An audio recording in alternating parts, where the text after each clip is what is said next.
Hello students, हम पढ़ रहे हैं लेसन नंबर 9 जगदीश चंद्र माथुर जी द्वारा रचित रीढ़ की हड्डी। हमने इस एकांकी को लगभग समाप्त कर दिया है। हम आज के इस वीडियो के माध्यम से हम इस एकांकी के अंतिम पड़ाव पर है। हमने पिछले वीडियो में जहाँ पे अपने एकांकी को विराम दिया था कुछ इस तरह था। हमने देखा पिछले वीडियो के अंतर्गत कि गोपाल प्रसाद अपने पुत्र रतन का विवाह हेतु रामस्वरूप की पुत्री उमा को देखने के लिए आते हैं। साथ ही साथ वो उमा से प्रश्न करते हैं कि तुम्हें सिलाई पुराई आती है कि नहीं, पेंटिंग वेंटिंग आती है कि नहीं, तुमने कुछ इनाम विनाम जीते हैं कि नहीं। साथ ही साथ वो उमा की चाल वगैरह को देखते हैं और जो सबसे ज़्यादा चौंका देने वाली बात होती है वह यह कि गोपाल प्रसाद को बहू ज़्यादा पढ़ी लिखी नहीं चाहिए। तो इन सब चीज़ों से जुझलाकर गुस्से में आकर हल्की लेकिन मजबूत आवाज़ में उमा बोलती है कि क्या जवाब दूँ। यानी जब प्रश्न पे प्रश्न गोपाल प्रसाद किए जा रहा है, कुछ कुछ बोले जा रहा है, तो इस पर उमा चुप हो जाती है। तो रामस्वरूप उमा को कहते हैं कि उमा देखो आप क्या कह रहे हैं, जवाब दो ना। तो उमा इस पर हल्की लेकिन मजबूत आवाज़ में कहती है, क्या जवाब दूँ बाबूजी।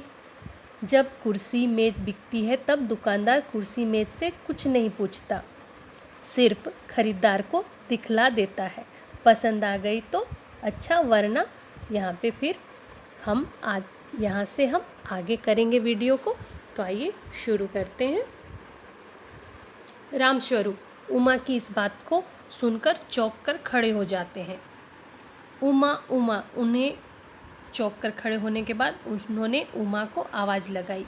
इस पर उमा, अब मुझे कह लेने दीजिए बाबूजी। जब रामस्वरूप उमा उमा कह के उमा को रोकने का निर्देश देते हैं तब उमा कहती है, मुझे अब कह लेने दीजिए बाबूजी। गोपाल प्रसाद ताव में यानी कि गुस्से में आकर, बाबू रामस्वरूप आपने मेरी इज्जत उतारने के लिए मुझे यहाँ बुलवाया था। इस पर गोपाल प्रसाद प्रश्न करता है।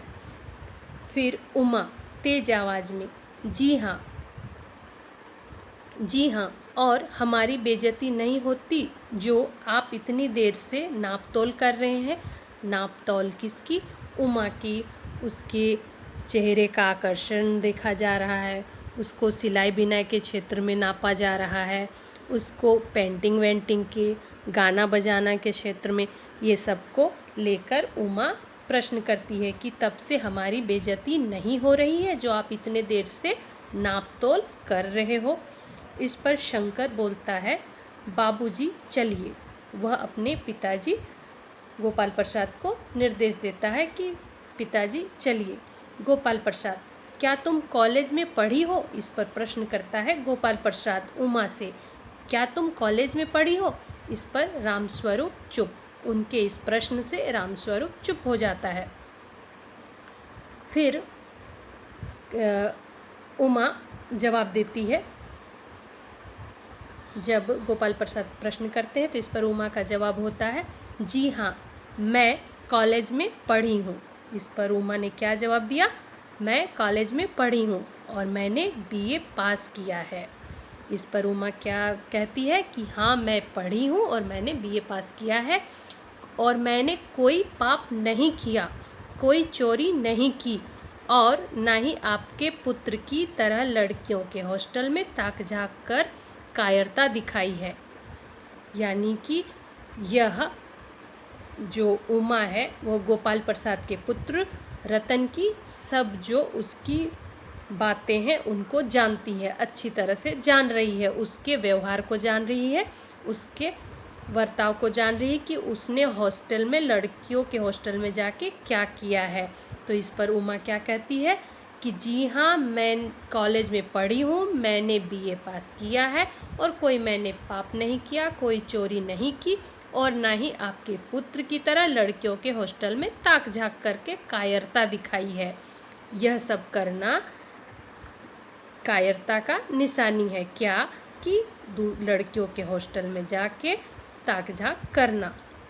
फिर वह बोलती है, मुझे अपनी इज्जत अपने मान का ख्याल तो है, लेकिन इनसे पूछिए कि ये किस तरह नौकरानी के पैरों में पड़कर अपना मुंह छिपाकर भागे थे।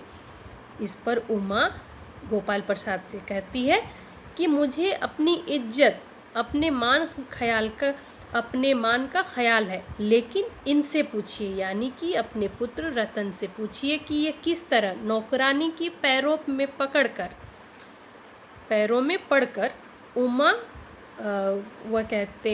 उमा कहती है कि आप अपने पुत्र से पूछिए कि वह किस तरह नौकरानी के पैरों में पड़कर अपना मुंह छिपाकर, यानी कि उसने कुछ ऐसा कुकर्म किया था जिसकी वजह से उसे नौकरानी की पैरों में पड़ना पड़ा और अपना मुंह छुपाकर भागना पड़ा। इस पर रामस्वरूप उमा उमा वो बोलते हैं। उसके बाद कुछ इस तरह है, रामस्वरूप उमा को टोकते हैं। फिर गोपाल प्रसाद खड़े होकर गुस्से में, इतना बोलने का देरी है कि गोपाल प्रसाद गुस्से से खड़े हो जाते हैं।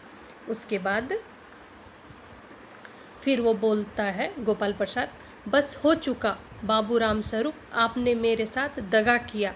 आपकी लड़की बीए पास है और आपने मुझसे कहा था कि सिर्फ मैट्रिक तक पढ़ी है। इस पर गोपाल प्रसाद क्या कहता है कि आपने मुझसे दगा किया यानी धोखा किया है। आपने कहा था कि आपकी लड़की कितनी पढ़ी लिखी है, सिर्फ मैट्रिक तक, और जबकि आपकी लड़की कितनी पढ़ी हुई है, बीए पास है। तो यह उसे कहते हैं कि आपने मुझसे धोखा दिया, और कहकर दरवाजे की ओर बढ़ते हैं।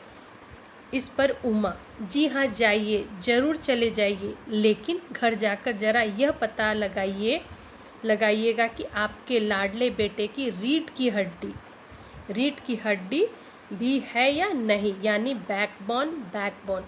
तो इस पर यहाँ पे हमने एकांकी के प्रारंभ में ही देखा कि जो गोपाल प्रसाद है वो अपने बेटे को पहले ही संकेत देता है कि लड़की देखने आए हो, थोड़ा सीधा बैठो, तुम्हारे फ्रेंड या तुम्हारे मित्र सही कहते हैं, बैकबोन ये हमने देखा था, और फिर यहीं पे बात रुक गई थी। यानी कि ये सभी कॉलेज हॉस्टल के जहाँ पे उनका बेटा पढ़ता था, सभी यह कह के उसे चिढ़ाते थे, बैकबोन यानी कि उसकी रीढ़ की हड्डी में कुछ तो था जिसकी वजह से उसे सब चिढ़ाते थे। इस पर बाबू गोपाल प्रसाद के चेहरे पर बेबसी का गुस्सा है। ये सुनते ही गोपाल प्रसाद के चेहरे पर बेबसी का गुस्सा है और उनके लड़के का रुलासापन यानी जिसे सुन पे कोई ऐसा बात जिसे हमें सुनने के बाद हमें रुलाई महसूस हो, यानी हमें रोना आ जाए, उसे रुलासापन कहते हैं। दोनों बाहर चले जाते हैं। उमा सहसा चुप हो जाती है। सहसा यानी कि अचानक, जो एक शब्द है सहसा, अचानक सहसा वो चुप हो जाती है उमा, और यहाँ पर हमारा एकांकी समाप्त हो जाता है। तो हमने आज के इस एकांकी के माध्यम से देखा एकांकीकार द्वारा रचित, जो कि बहुत अच्छी, यानी कि एक लड़की का पढ़ी लिखी होना हमारे समाज के लिए कितना ज़रूरी है, जिसे हमारे आज के पढ़े लिखे युवा या फिर पढ़े लिखे जो काबिल इंसान हैं वह इसे अनदेखा करते हुए इसे नेगलेक्ट करते हैं। यानी कि हमने आज के इस जो एकांकी को समाप्त किया, इस एकांकी में जगदीश चंद्र माथुर जी ने स्त्री शिक्षा के महत्व को, महिला शिक्षा के महत्व को दिखाया है। समाज के दकियानुसी यानी कि जो ये है, क्या हम कह सकते हैं जिसको ढकोसला विचारों, जो ढकोसला का विचार है उस पर प्रहार किया, उस पर उन्होंने व्यंग किया है। करते हुए लेखक ने नारी सम्मान को महत्व प्रदान किया है, मतलब महिलाओं को समाज में सम्मान और इज्जत दिया है। तो हमने आज के इस एकांकी में इतना ही जानेंगे। तो आज के इस वीडियो के माध्यम से हमारा जो प्रश्न है कुछ इस तरह का है। आपका पहला प्रश्न है, कारण लिखिए। आपको कारण बताना है। पहला, बाप बेटे चौंक उठते हैं। क्यों चौंक उठते हैं, आपको कारण बताना है। प्रश्न संख्या दूसरा, उमा को चश्मा लगा। उमा को चश्मा क्यों लगा? यहाँ पे जो एकांकी में कारण दिया गया है यह बताइएगा। क्वेश्चन नंबर 3, रामस्वरूप ने हारमोनियम उठाकर लाने को कहा, क्यों लाने को कहा? कारण नंबर 4 आपको लिखना है, उमा को गुस्सा आया, गुस्सा क्यों आया उमा को, आपको ये लिखना है। ये यानी आज के प्रश्न का ये पहला प्रश्न है आज के वीडियो का। आपका दूसरा जो प्रश्न है वह है, आपने ऑलरेडी शब्द युग्म का वीडियो देख चुका है, आपने कर लिया है, तो आपको ये जो 4 शब्द है इनको जोड़ा बनाना है, आपको शब्द युग्म तैयार करना है। पढ़े के साथ कौन सा शब्द होगा, सभा के साथ कौन सा शब्द होगा, पेंटिंग के साथ कौन सा होगा, सीधा के साथ कौन सा होगा, इस जो शब्द युग्म है उसको पूरा करना है। तो आज के वीडियो में इतना ही। हम आगे के वीडियो में नए अध्याय को शुरू करेंगे। तब तक धन्यवाद।